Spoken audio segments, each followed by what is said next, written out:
다 같이 묵도하심으로 수요 예배를 함께 드리겠습니다.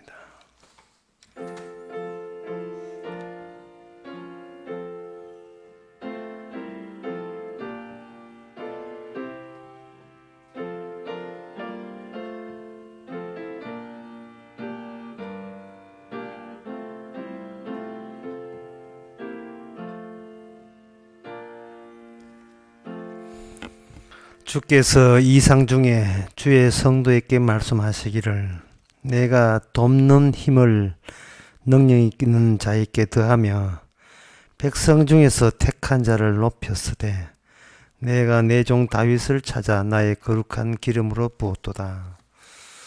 오늘날 저에게 성령으로 기름 부어주신 하나님이 서시기 위해서 하나님의 일을 하기 위해서 부름받은 줄로 압니다. 우리 자신을 위해서 살지 않게 하옵소서. 예수님 이름으로 기도합나이다. 아멘. 찬송가 490장 합시다.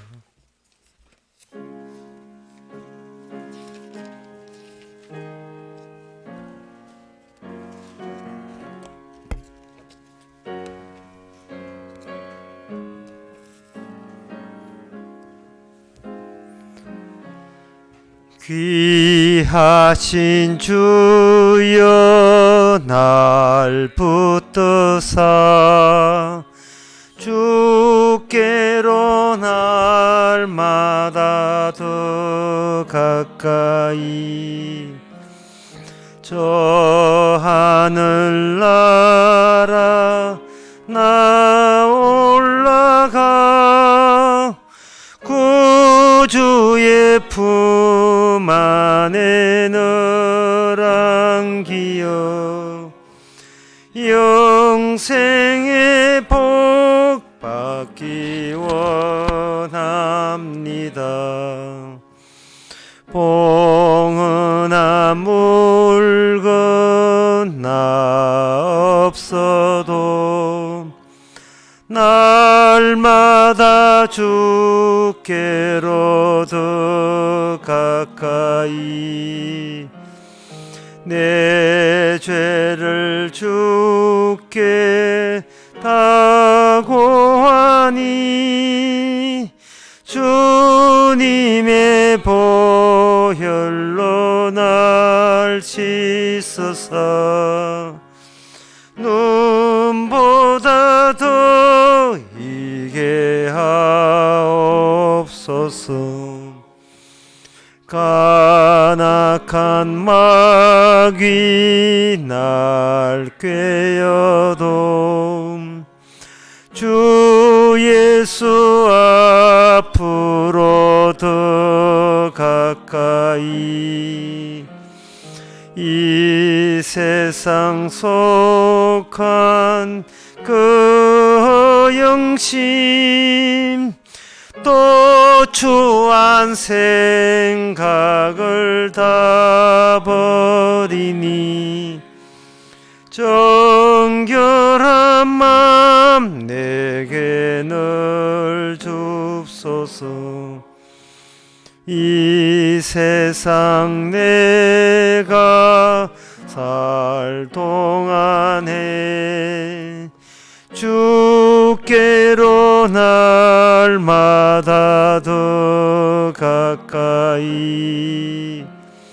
저 배는 천국 나 들어가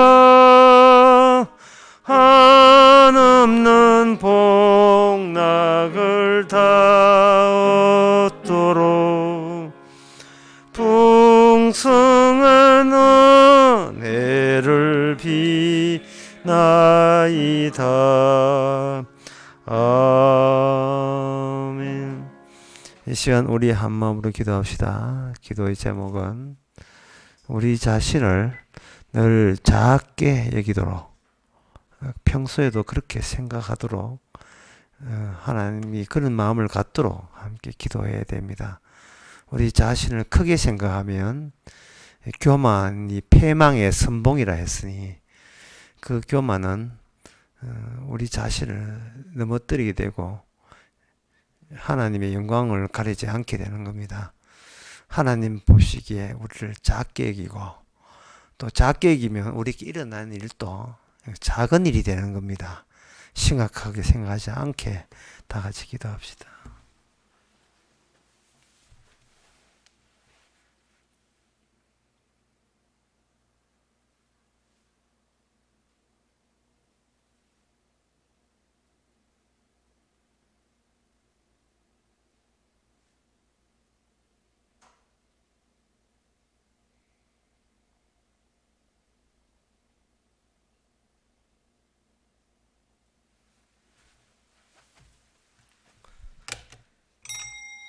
하나님의 아버지, 우리 자신을 부풀려서 생각하지 않게 하옵소서.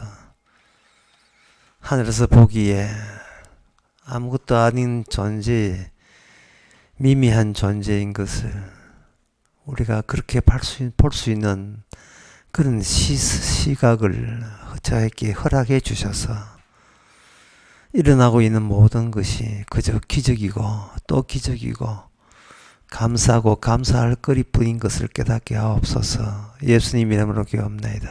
아멘.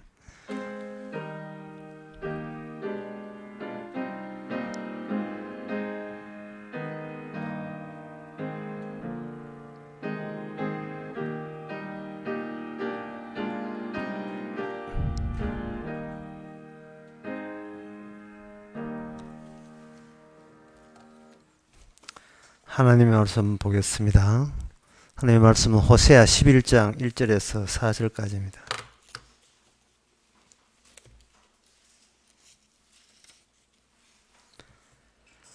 이스라엘이 어렸을 때 내가 사랑하여 내 아들을 애굽에서 불러내었거든. 선지자들이 저희를 부를수록 저희가 점점 멀리하고 바알들에게 제사하며 아로 새긴 우상 앞에서 분향하였느니라. 그러나 내가 에브라임에게 걸음을 가르치고 내 팔로 안을지라도 내가 저희를 고치는 줄을 저희가 알지 못하였도다. 내가 사람의 줄, 곧 사랑의 줄로 저희를 이끌었고 저희에게 대하여 그 목에서 멍에를 벗기는 자같이 되었으며 저희 앞에서 먹을 것을 두었었노라. 아멘. 하나님께서 이스라엘을 뭐라고 부르시냐면 아들로 그렇게 생각을 하셨다는 겁니다. 그 말은 하나님이 그 아버지로서 자식 키우듯이 그런 식으로 키워왔다는 겁니다. 이걸 부성애라 하는데 아버지 다음에 사랑. 그 사랑으로 이스라엘을 그동안 아들답게 키운 겁니다. 근데 이 이스라엘이 아들답다고 한 것은 어떤 배경이 있어야 되는데 그게 바로 애굽이라는 데서 불러낸 것으로 인하여 그 아들다움에 부합된다. 그렇게 하나님은 생각하고 계십니다. 그런데 애굽에서 불러내올 때는 정말 아들다운 모습으로 불러냈는데 그들이 약속의 땅에 와서는 도리어 아들다운 그 면모가 사라지고 우상 앞에서 바알들에게 제사하며 아로 새긴 우상 앞에서 2절에 나오죠. 그게 분향을 한 거예요. 그러면 오늘 본문에서 우리가 알아야 될 것은 애굽에서 불러낼 때는 아들다웠고 그리고 바알들에게 제사할 때는 아들답지 않는 이유가 뭐냐? 그 바알 신에게 제사하는 것이 어떻게 아들답지 않는다고 단정 지을 수 있는 그런 이유가 될 수 있느냐? 그걸 우리가 오늘 본문을 통해서 알아야 됩니다. 그냥 우리가 보통 사람일 때는 자기 아들이 PC방에 갈 수도 있고 축구할 수도 있고 공부할 수도 있죠. 공부해도 아들이고 PC방 가도 아들이고 뭐 이렇게 놀아도 밥을 먹어도 아들인데 한번 아들은 그냥 아들인데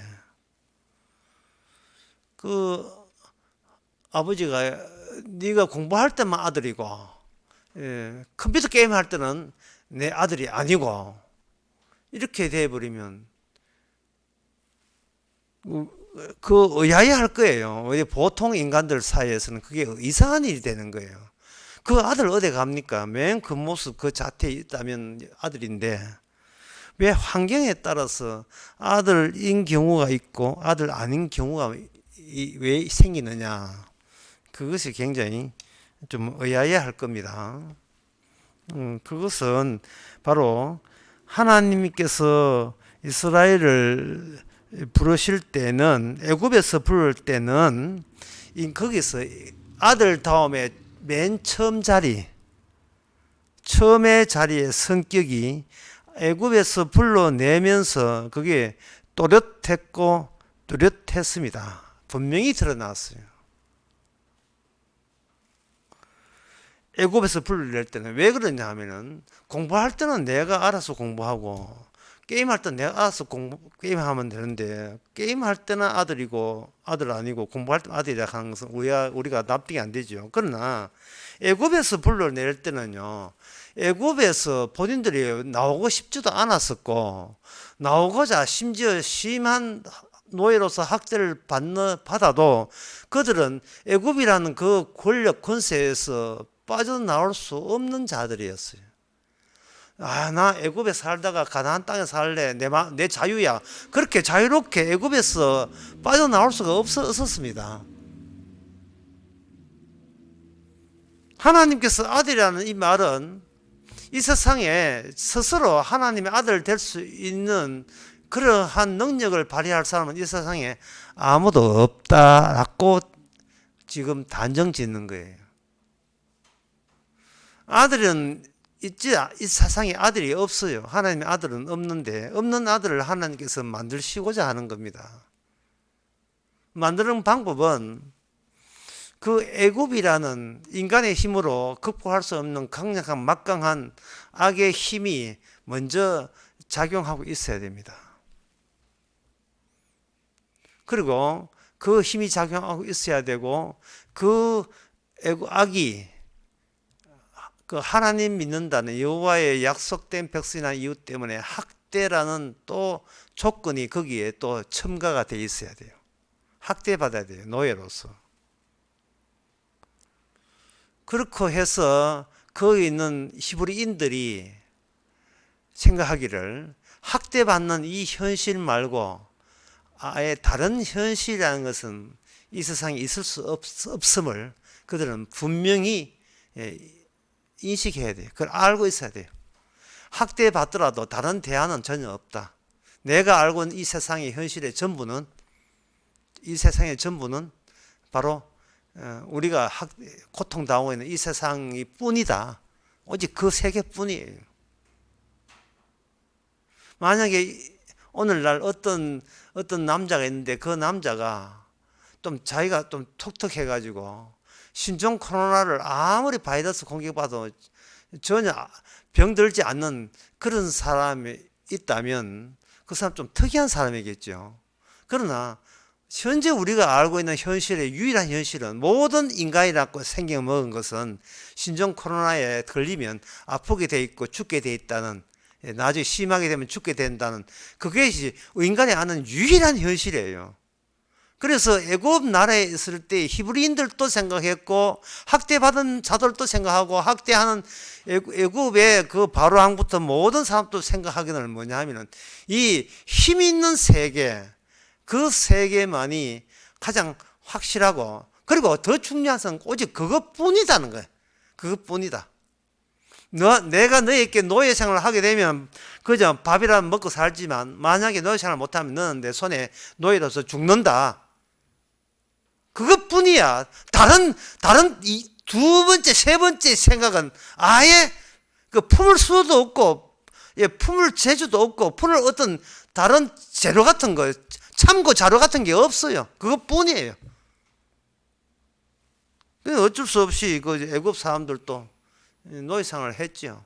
그래서 모세 아론에 와서 구해준다 하니까 그거는 거짓말 하는 줄 알았어요. 그럴 리 없어요. 자기가 아는 상식에 그럴 수 없습니다. 이 말은 인간들은 자기가 알고 있는 이 세상 그것이 곧 처음 자리, 유일한 현실 자리라고 생각했지. 그거 말고 다른 본래의 아들의 자리가 있다는 생각은 상상도 못했습니다. 그런데 오늘 본문에 보면 이스라엘 어렸을 때 내가 사랑하는 내 아들을 애굽에서 불러내었다라고 했을 때에 아들을 거기서 애굽에서 불러낸다면 애굽 세계가 그 전부인데, 애굽 세계에서 불러내어서 다른 동네 가도 애굽의 영향력이 하나 있고 애굽에서 살았던 그 방식하고 똑같은 방식으로 거기 그들이 광야에 살든 애굽에 살든 그 약속의 땅에 살든 그거는 똑같은 사고방식과 똑같은 생각을 가지고 살면 그건 역시 애굽의 확장이고 연장일 뿐이에요. 애굽과 다른 세계가 아니다 이 말이죠. 그런데 하나님께서는 그 자기 이스라엘 사람을 애굽에서 불러내는 것뿐만 아니고 애굽에 있으면서 생각도 상상도 못한 다른 세계의 삶의 방식을 하나님이 따로 준비하셨습니다. 참 이게 구원을 받은 사람만이 알지요. 구원 안 받은 사람은 오직 이 세상이 전부예요. 이 세상 말고 다른 세상이 있다는 것은 생각도 못합니다. 여기 2절에 보면 그 바알이라는 신이 나오는데 이거 우리 이스라엘 입장에서는 그걸 바알이라고 우상이라고 하잖아요. 그러나 바알 믿는 사람은 우상이 아니고 그냥 신이에요. 인간이 신을 믿든 또는 나는 자신에서 나는 무신론자라고 주장하든 인간이 살아가는 모든 것은 애굽 방식인데 그 애굽 방식이 뭐냐? 세상의 우주의 모든 이치가 내가 의롭다는 것을 증명하기 위해서 움직인다는 마음가짐으로 살아가는 거예요. 세상에 있는 모든 이치, 내가 아직 모르는 이치까지 포함해서 미리 그까지 다 포함해서 세상에 돌아가는 모든 이치와 원리와 일어나는 일들과 사건들이 어떤 일이 일어나도 역시 나는 잘났어, 나는 의로운 거야, 내 생각은 옳은 거야, 그걸 증명하기 위해서 세상은 있을 것이라고 다들 그렇게 생각하는 거예요. 그걸 집대성하고 그걸 집중한 게 뭐냐? 그게 바로 신이라는 거예요. 내가 믿는 신이 그래요. 내가 믿는 신은 신을 믿는 행위를 포함해서 그 신에다가 세상의 모든 원리를 다 집어넣는 이유는 그 신을, 그 모든 원리가 들어있는 신을 내가 믿는 나의 행위는 옳고 정당하고 의롭다는 것을 그 신이 나에게 옳은 가치를 부여한다는 거예요.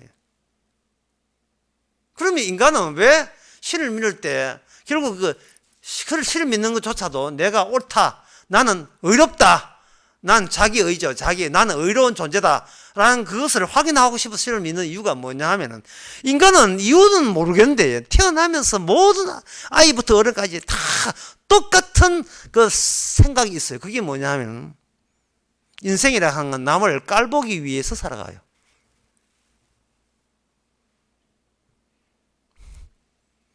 인간은 남을 깔보기 위해서 삽니다. 인간은 남을 깔볼 때만큼 기분 좋은 일이 없어요.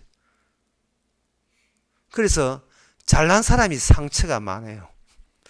자기 뜻대로 안 깔보지고 싶었거든요, 상대가. 자기도 깔보고 싶었는데, 그래야 그게 사는 재미고 즐거움인데, 나의 사는 쾌락인데, 상대가 자기보다 좀 더 낫다, 내 뜻대로 안 움직인다 하게 되면 심한 상처를 받아요. 심한 상처를. 상처를 받으면 몸이 아파요.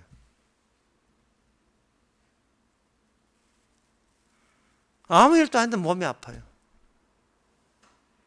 그러면 인간의 본성이 나는 이유도 따지지 않고 무조건 의로워야 되고 나는 내 판단은 옳아야 된다는 거예요. 무조건 나는 잘나야 된다는 거예요.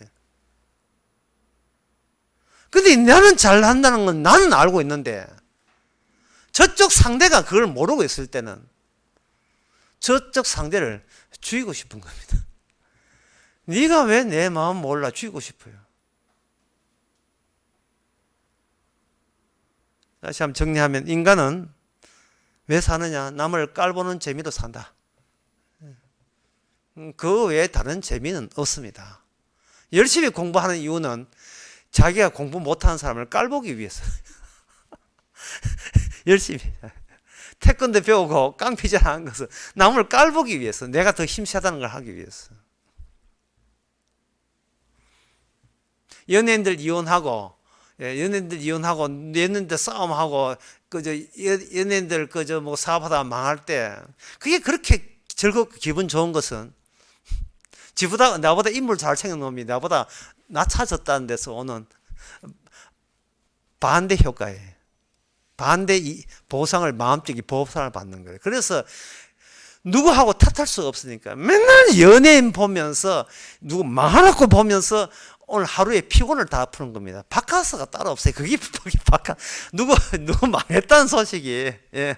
뭐 기억 연대 망했다는 거 하다면 그런 거 보면 막 기분은 너무 좋아. 예.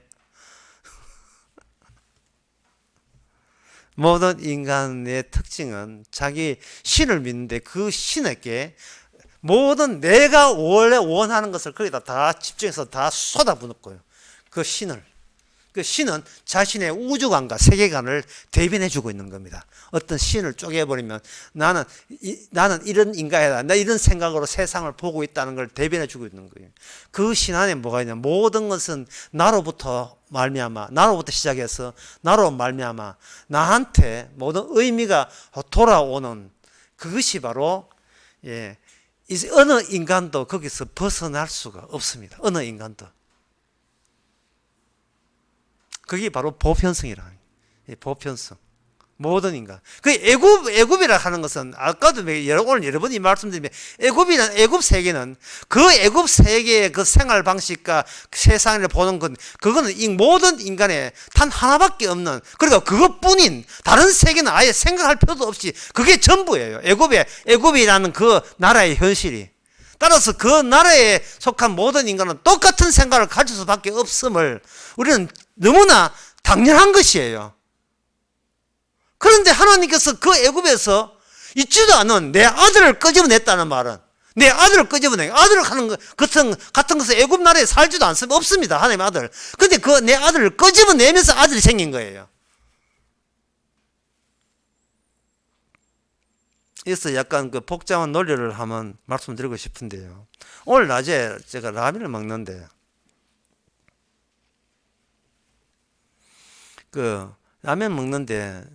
제 아내가, 제가 내가 했어요.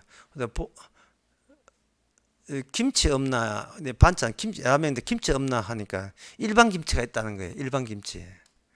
그래서 내가 일반 김치 말고 보통 김치 달라고 했거든요. 자, 일반 김치라 하는 것은 김치 일반으로서 모든 주도적으로 김치를 대변할 수 있는 일반 김치가 일반 김치예요, 이게. 그런데 그게 일반 김치라 하는 것은 주로 배추김치를 말하죠. 벌금 김치. 이 물김치를 가지고 일반 김치를 하지 않아요. 김치 일반은 배추김치가 주류고, 간혹 이제 특별하게 물김치가 있다 이 말이죠. 그래서 라면 끓이니까 일반 김치 주겠다. 그래서 저는 그 일반 김치 말고 보통 김치를 달라 했거든요. 보통 김치라 하는 것은 일반 김치하고 차이점이 뭐냐면, 보통 김치는 자체적으로 그 김치 말고 다른 김치와, 예, 비대칭적이라는 말을 하는데, 비대칭적. 레벨이 같지 않은다는 뉘앙스를 가지고 김치를 분류하는 거예요. 그게 보통 김치라는 말을 할 때는, 다른 어떤 비대칭적인 다른 김치가 있는데, 그 차이성이 있는데 좀 고급진 김치를 염두에 두는, 그게 이제 물김치예요. 그래서 물김치 말고 보통 흔히 믿는 보통 김치 달라, 이렇게 이야기합니다. 이걸 논리학에서 뭐냐 하면은, 보통을 보편이라 하고, 그리고 일반을 일반성, 보편은 보편성이라 하는 거예요. 일반성의 반대말을 뭐라 하면 다양성이라고 이야기하고, 보편성의 반대말은 뭐냐면 특수성이에요. 특수성, 비대칭성. 상당히 어려운 이야기입니다. 왜 어려운 이야기를 왜 이렇게 해야 되느냐 하면은, 보통 뭐 일반이나 보편이나 일반이나 같은 뜻이 아니냐 하면, 보통은 같은 뜻이에요. 그런데 하나님께서 신을 이야기할 때 분명히 우상이라고 하거든. 이스라엘에서는. 하지만 이스라엘에서는 우상이지만 일반에서는 그냥 신이에요. 니는 여호와는, 이스라엘은 니 신 믿고 나는 내 신 믿고 전부 다 가드, 전부 다 신들이 한두 개가 아닙니다. 여러 가지 신이 있기 때문에 그 신들을 사람들은 뭐라고 하면 일반적인 신이라, 이렇게 일반적인 신이라 본 반면에 주님은 그걸 보편적인 신이라 보는 거예요. 일반적인 신이라 하는 것은 너도 신이고 나도 신이고 지 믿고 싶은 거 믿어라. 그거 뭐 별 차이 없어. 왜? 애굽만이 유일한 현실이니까. 애굽이라는 현실을 살면서 힘들 때 신에게 의지하는 거, 그거는 애굽 사는 모든 게 하는 이야기다 이 말이죠. 그래서 일반적인 그 일반 신에서는 다양하지요. 다양하지만 따지고 보면 그 신이 그 신이고 그 신이 그 신이다. 그래서 우리가 그냥 넘어가자. 예. 뭐 불교, 천도교, 기독교 뭐 있지만 진리에 이르는 길은 하나밖에 없다. 그 진리는 하나밖에 없으니까 뭐든 가면 된다. 이게 일반적인 신이에요. 거기는 우상이라는 게 우상이라는 게 정립이 안 돼요. 우상이라는 게 성립되지 않습니다.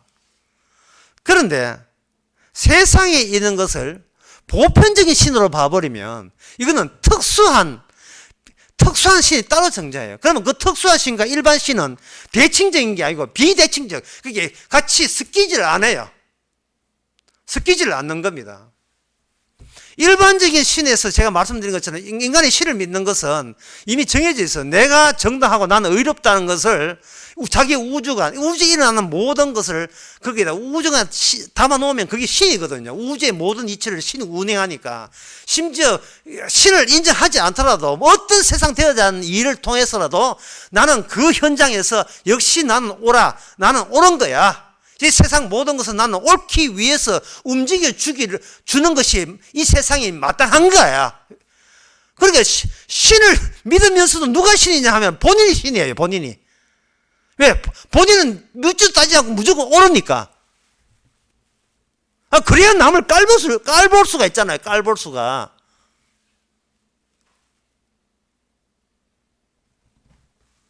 그런데 인간들은 자기 신들을 그런 일반적인 신으로 보는데 반해서 하나님께서는 이 다른 민족의 신들을 보편적으로 봐버린 거예요. 보편적으로 봐버리면 그런 신인데 그것은 어떤 기준점이 있는 거예요. 이게 뭐냐? 특수한 신의 기준점을 봐서 그런 아무 시잘데기 없는 쓸데없는 신이다 이 말이죠. 그게 바알이라고 한 바알. 예, 그 중에 하나가 바알들 또는 바알이라고 하는 겁니다. 그러면 이 세상의 모든 이치와 신들의 그 집중된 것은 인간들은 자기로부터 시작해서 자기로 말미암아 출발점은 자기로 하거든요. 그런데 하나님의 특수한 신에 볼 때 그 인간이 자기로부터 출발하는 처음 자리에 성격 자체가 하나님 보시기에 우상적인 겁니다. 우상적. 악마적이죠. 처음 자리가. 내가 어렵다고 여기는 그 자체가 우상의 신보, 악마의 신보다 이 말입니다. 그러면 거기에 대해서 사람들은 대들기를 그렇지 않은 사람은 뭐 있어. 다 지 잘난 맛에 살지. 예? 다 잘나면 살아. 그러면 성경에서 뭐라 그렇지 않는 자도 있거든. 그렇지 않는 신도 있거든 라고 이야기하면서 뭐냐 하면 이 세상에 어디에도 없는 하나님 아버지와 아들 관계를 아들을 만들어버리는 거예요. 아들을. 그러면 저쪽은 신을 믿지만 이쪽은 뭐냐? 저는 신에게 모든 것이 집합 돼 있지만 하나님 하는 모든 일은 아들에게 집합이 되어버려요. 아들에게. 이 세상에 애굽에 없었던 새로운 그 무엇? 그게 아들입니다. 세상 신을 믿는 것도 헛되지만 아들 믿는 것도 헛되지 않느냐라고 사람들은 그렇게 반론할 수 있는데 하나님께서 애굽에서 이스라엘 끄집어낼 때 조용하게 밤에 몰래 끄집어낸 게 아니에요. 한밤중에 완전히 대교란을 떨었어요. 훈련소나 군에 가서 제일 군인들이 힘든 것은 뭐냐? 밤에 좀 잠 좀 자게 좀 해도 밤에 이렇게 해가지고 밤에 연병장에 소급받으면 뭐그 연병가 벌 주고 밤에다가 밤에 그 원산폭탄 해가지고 꼬라박혀 이 밤이 고요한 밤이 되어야 될 밤을 힘든 밤을 되게 만들었어요. 이게 출애굽이 인간은 그 애굽에서는 이거는 내무반장 해가지고 완전히 다 뒤집어 난 밤이 되었어요.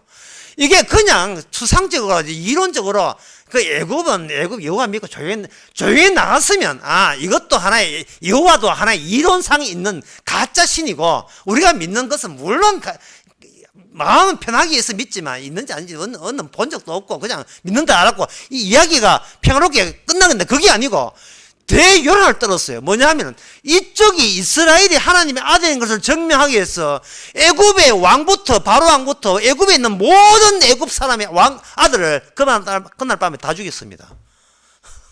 실질적인 팩트예요.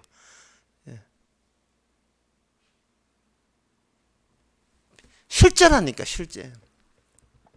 아니 다큐멘터리 픽션이 아니에요. 조작된 거 아닙니다. 그냥 소설이 아니에요.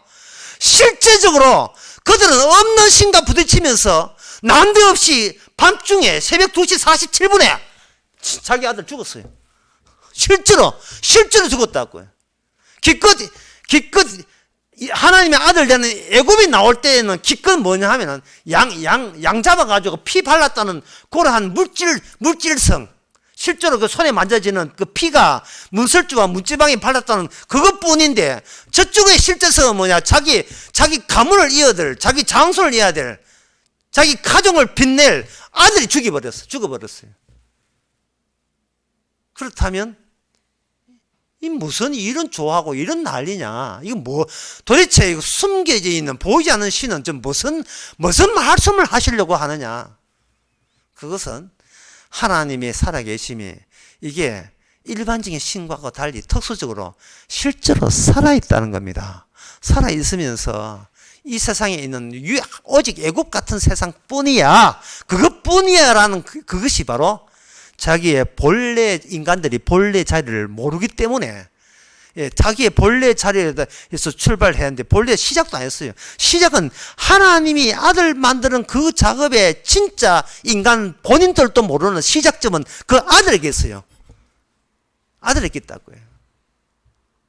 어떤 사람은 말합니다. 뉴스 보면서 뭐 N방 아가 나쁜 짓 하고 누가 살인하고 누가 아주 흉악한 범죄 죽여라 청와대 청원 여차 할 때에 저런 죽일 놈이 있냐 하고 비난하는데 우리가 하나님의 아들 같으면요 그런 세상적인 윤리 도덕이나 그들이 사고 친 거 가지고 그렇게 비난하지 마세요. 왜냐 어차피 그들은 아들이 아니잖아요. 그건 일반적인 배추김치 아닙니까?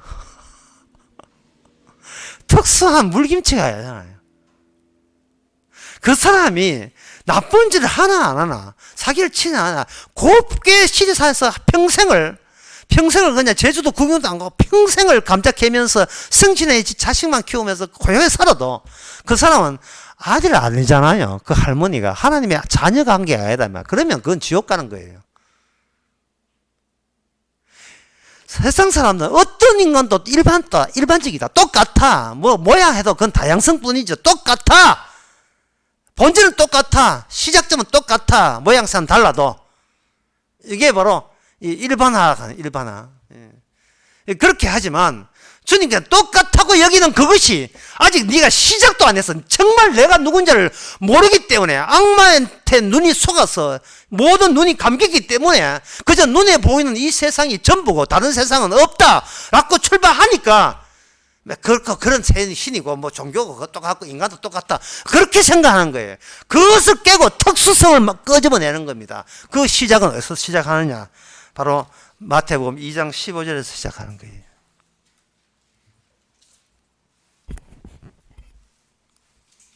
2장 15절에 보면 헤롯이 죽기까지 거기 있었으니 이는 주께서 선지자로 말씀하신 바 애굽에서 내 아들을 불러들였다.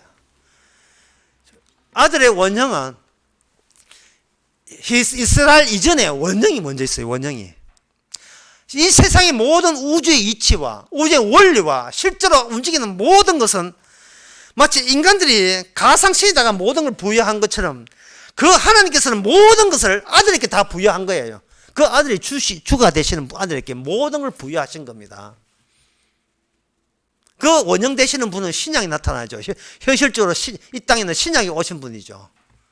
하지만 구약에서는 장차 오실 분의 모형물을 만들기 때문에, 인형같이 모형물을 만들기 때문에 그 모형물에 해당되는 것이 뭐냐 하면 바로 애굽에서 불러낸 이스라엘입니다.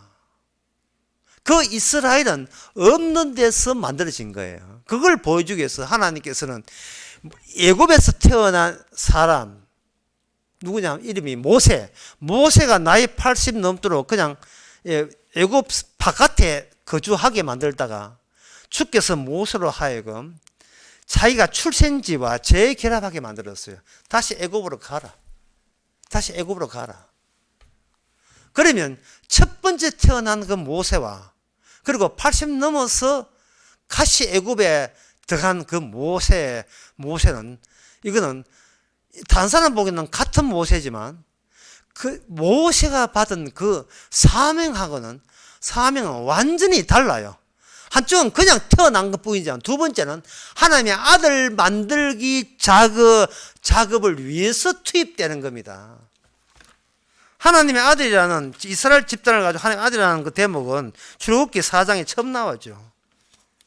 그래서 하나님께서 모세에게 보내면서 사명을 줬어요. 그 출애굽기 4장 22절에 보면 너는 바로에게 이르기를 여호와의 말씀에 이스라엘은 내 아들 내 장자라. 내가 내게 이르기를 내 아들을 놓아서 나를 섬기게 하라. 그러니까 이 말씀은 아들은 없어요. 아들은 없는데 아들이 만들어지고 모세 따라 나오다 보니까 그동안 그 누구도 몰랐던 아들을 유일한 현실이라고 간주되는 이 애굽이 바로가 아들을 몸번에로 꾹 잡고 있었던 거예요. 꾹 잡고 있었던 겁니다. 자, 어떤 사람이 몸이 아파요. 몸이 아프니까 아들이라는 생각이 없이 그냥 몸이 아프다. 여러분이 몸이 아플 때는 무엇을 기대합니까? 몸에서 건강하기를 기대하겠죠. 그러면 건강한 게 주님의 아들 되는 겁니까? 그게 사명이에요. 하나님의 아들도 모르고 주님을 모를 때는 항상 나로부터 시작해서 나를 말미암아 내 거로 돌아오니까 처음에 내 몸이 건강했으니까 하나님께 비는 게 이제 우상께 빌어서 원상 회복해달라는 거예요. 지금 안 아팠는데 아팠으니까 하나님이 도와줘서 내 몸을 후딱 낫게 하옵소서. 끝. 이게 끝이에요. 근데 하나님의 뜻은, 아들 뜻은 뭐냐 하면은, 안 아팠는데 아픈 것은 다시 네가 안 아프게 되는 게 목적이 아니고, 안 아플 때도 너는 내 아들이고, 아플 때도 내 아들이에요. 그러니까, 안 아플 때도 내 아들이었고, 아플 때도 내 아들이었고, 아프다가 다시 건강하게 되거든. 나는 역시 건강해야 돼. 라고 하지 마라. 그거는 사명이 누락된 거, 빠진 거예요. 사명이 없는 거예요. 주님께서 아들 되게 하는 것은 진짜 아들 되신 예수 그리스도를 봉사하라고 이스라엘로 아들 되게 하셨다 이 말이죠. 이스라엘은 장차 오실 아들 위해서, 오늘 우리는 이미 오신 아들에게 봉사하라고 위해서, 아들을 전가하기 위해서 우리 몸이 갑자기 아픈 거예요. 먹는 거 다 토하고. 세상에 먹는 거 토하면서 이거는 주께서 시킨 사명이니까 내가 토해야 돼. 왜? 토하는 게 지금의 나의 사명이니까. 이렇게 생각하는 사람 있어요. 있는데 별로 없어요. 사람은 자꾸 일반화 되고 싶어요. 그게 배추김치 되고 싶어요. 자꾸 일반화가 되고 싶어요. 아무리 사방을 둘러봐도 몸 아프면 짜증나고 건강한 건 좋다. 나도 그렇게 되고 싶어. 사명감 같은 거 하나도 없고, 내가 그냥 역시 나는 건강해야 나의 정당성, 나는 옳다, 나는 착하다, 나는 의롭다는 것을 또 확인했다. 그것뿐이에요. 내가 여기 존재하는 게 본인의 사명이에요. 내가 우상화되는 게. 그런데 주님께서는 그것밖에 없는 세계에서 너 말고 다른 분을 위해서 네가 존재한다는 사명감을 같이 부여하면서 주께서는 아들이라고 부르신 겁니다. 아들이라고.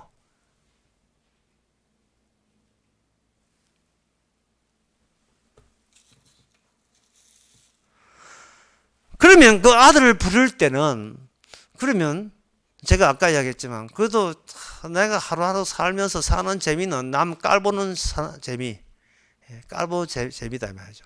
만약에 또 나하고 같이 직장에 있는데 한 사람은 승진이 되고 한 사람은 승진이 되고 나는 승진에서 탈락했다면 나는 어떤 식으로 깔보냐 하면 지 승진돼도 아마 가정은 불행할 거야. 그죠? 지 승진해도 승진된 바는 빨리 그 퇴직해야 될 거야. 빨리 올라가면 잘라낸다 하니까. 그래도 보니까 아이고 가다가 승진 내가 가다가 자빠져 가지고 그 자리에 내가 승진해라 이래. 그러니까 뭐냐 하면은 소위 잘난 체 하는 인간이 상처가 많아요. 멀쩡한 사람 후비다 보니까 그 스트레스가 자기가 받아요. 자기가. 인간의 모든 스트레스는 지가 남 깔보는 계획이 차질이 일어나서 스트레스 받는 거예요. 막 기도하고 교인 새로 왔다고 목사가 기도하고 신방해가지고 꼭 손잡고 꼭 우리 교회 와주세요. 뭐 어떡해 해가지고 뭐 헌금은 안 해도 됩니다. 한 달에 30만 원만 이상만 하면 됩니다. 11조 하면 됩니다. 붙들어 했는데 그 사람이 뭐 한 2달 나오다가 뭐 그다음부터는 내 다른 교회 옮겼습니다. 목사님하고 전화 한동안 끝내봤다 할 때는 나가 죽어라 이씨. 그게 목회 스트레스 하는 거예요. 왜 내가 정당함을, 내 기도와 내 신방의 정당함을 네가 뭔데 방해하느냐 이 말 아닙니까? 예? 30명 학생이 있는데 다른 애들 멀쩡하게 전부 다 신종 코로나 끝났다 해서 하게 되겠는데 지가 가니까 해보니까 42도 해가지고 니만 집에 있어야 돼. 그럴 때 저 인간들 다 걸리라. 이게 왜 그러냐 하면은 남한테 치기 싫어하거든요. 그 이유가 인지를 몰라요. 그 이유를 호세아 오늘 본문에 보면 선지자가 그렇게 이야기했어요. 그 선지자 중에 하나가 호세아 선지자가 이야기한 거예요. 너희들은 집능한 바람난 여자다. 너의 처음 자리는 그렇게 남을 깔볼 입장이 아니다. 그런 잽이 아닌 거예요. 하나님 보시기에 바람난 여자예요. 바람난 처자. 값을 주지 아니하면 절대로 다시 하나님 자리 천국 올 수 없는 가련한 존재예요. 그런데도 그 뭣도 모르고 니는 남을 깔보고 뭐 자기의 정당성을 위해서 그래 우상이 더 낫다고 그것도 무슨 우상이 아니죠. 바알이 진짜 신이라고. 처음 내가 너를 애굽에서 끄집어낼 때 넌 아예 아들이 없어서 아들인지 뭔지도 없어서 그냥 애굽 사람과 같이 어울려서 그냥 애굽에서 그냥 잘 살기를 바랬지 그걸 나와서 빼내가지고 다른 곳에 집어넣는다는 건 상도 못한 겁니다. 그래서 하나님께서는 애굽에 나올 때 바로 가나안 땅에 집어넣지 않았어요. 뭐냐? 광야를 집어넣은 겁니다. 광야. 척박한 환경. 이 척박한 환경이 올 때 이스라엘 사람들은 자신의 원수가 특수한 어떤 인간의 원수가 아니라 이 척박한 환경, 물 없는 환경, 먹을 양식 없는 환경 자체가 자연 자체가 자신들의 원수라고 본 거예요. 왜? 자연 세계에서 생각하고 의미를 깨닫는 존재는 유일하게 인간밖에 없다고 애굽에서 그렇게 교육받았고 그렇게 본인들이 알고 있기 때문에 이 세상에 신도 없고 악마도 없고 오직 생각하는 것은 인간들만 생각하고 나머지는 이 세상의 모든 자연은 생각 못하고 인간이 지배하는 게 맞다 하는 생각 그 생각이 있었는데 그들이 광야에 있으면서 그들의 원수가 그들이 그렇게 장악하고 싶었던 자연이 척박한 환경이 원수로서 작용할 줄은 생각 못했습니다. 쉽게 말해서 광야가 생각할 줄 니 몰랐지. 광야가 네 지시 안 받고 광야는 어디 병식같이 가만히 있으면서 시시면 날 줄 이래야 알았지. 그 광야를 다른 보이지 않는 분이 조정할 줄 니는 생각도 못했지. 바로 그분이 너의 아버지였어.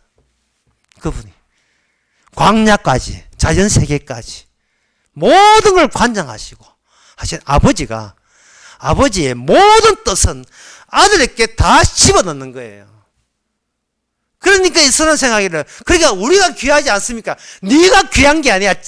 너는 모형이야. 장차 오실 예수 그리스도가 주가 되시는 그분이 귀한 거예요. 그분에게 모든 것 심판권을 다 집어여신 겁니다. 그래서 예수님께서는 어디를 적셔야 되느냐 하면은 인간들이 스스로 아들 될 수 없는 환경. 그래서 자기 아들을 애굽에다가 보냈다가 다시 뽑아서 갈릴리 나사렛 동네 사람으로서 출애굽을 구원의 활동을 개시하게 하신 거예요. 마태복음 2장 15절에서. 애굽에서 일단 애굽으로 내려가야 돼요. 이렇게 하고 다시 불러오면서 내 아들을 불러내었다고 하는 겁니다. 그렇게 되면 기존에 이스라엘이 아들이라고 여기는 이 아들은 더 이상 아들이 아니죠. 왜? 예수님이 바로 보평성 가운데 특수성, 그 특수성 가운데서 특수성, 최후의 특수성, 마지막 특수성. 이 세상의 모든 의로움과 모든 가치와 모든 의미는 오직 한 번 예수님에게만 나온다. 아들에게 나온 거예요. 그 아들의 영을 받은 자만이 우리가 하나님의 자녀라고 할 수가 있습니다. 그것이 어디에 나오냐 하면 요한복음 1장 12절에 나옵니다. 영접하는 자. 그럼 영접 안 하면 안 되죠. 영접하는 자, 그 아들의 이름을, 그의 이름을 믿는 자에게는 하나님의 자녀가 되는 권세를 주셨으니 13절. 이는 혈통으로나 육적으로나 사람의 뜻으로 나지 않는다. 사람의 뜻 말고 사람의 뜻으로 도저히 알 수 없는 인간의 이성이나 감성이나 어떤 걸 총동해도 알 수 없는 다른 힘의 권세거든. 다른 힘에 의해서 아들이 된 사람 같으면 더 이상 나 자신은 누구를 깔볼 입장이 아니고 나는 그저 이 세상에 버림받은 자의 일부인데 주께서 값을 치러서 바람나 아내를 호세아 목사가 그 선지자가 데려오는 것처럼 주께서 그 선지자의 그 진리대로 그 계획대로 그 시나리오대로 우리로 하여금 이미 버려진 흥률을 입지 못한 자를 값을 주고 데려온 작업의 흔적이 우리 안에 남기는 식으로 너는 내 아들이라고 이야기하시는 겁니다. 이것이 바로 이거 요한복음 1장 12절의 말씀입니다. 이 세상에 아들은 없는데 아들 되시는 분이 권세를 주니까 영접하게 되었고 영접하니까 바로 하나님의 자녀가 되는 권세를 자녀가 되었다. 이거는 해놓으면 안 돼. 이거는 뭐라고 자백을 해야 되냐. 이거는 내 뜻도 아니고 혈육의 뜻도 아니고 인간의 뜻도 아니고 이거는 오직 주님의 뜻입니다는 그러한 특수한 고백을 쏟아낼 수 있어야 돼요. 이거는 곧 내가 건강하든지 아프든지 그 모든 것이 주님을 증거하는 사명자로서의 아들 됐다 이 말입니다. 또 그 아들 됨에 또 한 귀절은 바로 그 마태복음에 보면 나옵니다. 마태복음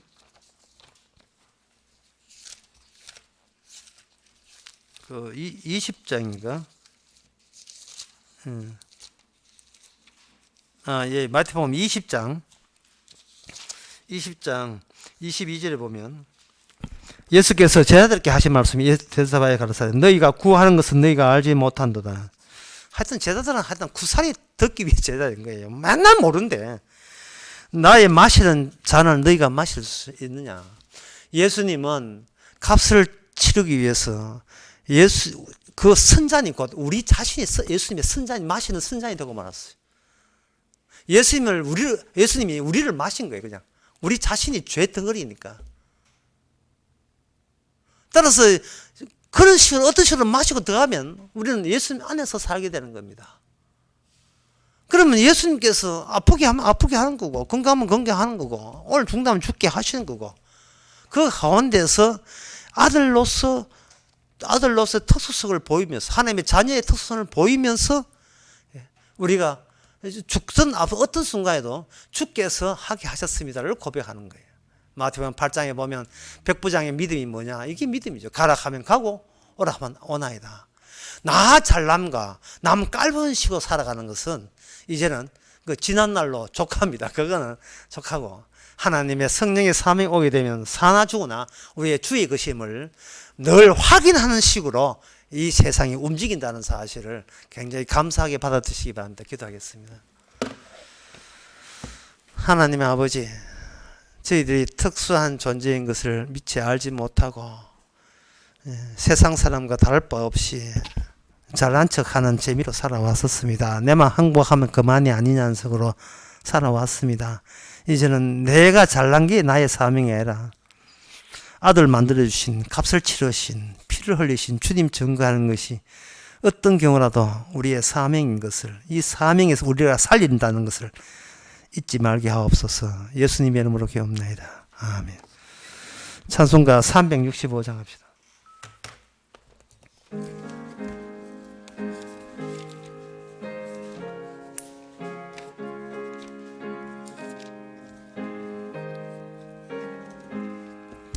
내 주의 지신 십자가 우리는 앉을까? 네게나 있는 십자가 내게도 있도다. 내 몫에 태인 십자가 늘 지고 가리다. 그 멸류관을 쓰려고 저 천국 가겠네. 저 수정 같은 길에서 멸류관 벗어서 주 예수 앞에 바치며 늘 찬송하겠네. 무천사 소리 높여서 늘 찬송할 때에 저 좋은 노래 곡조가 참 아름답도다. 그 멸류관도 귀하고 부활도 귀하다. 저 천사 내려보내사 날 영접합소서. 아멘. 광고 한번 하겠습니다.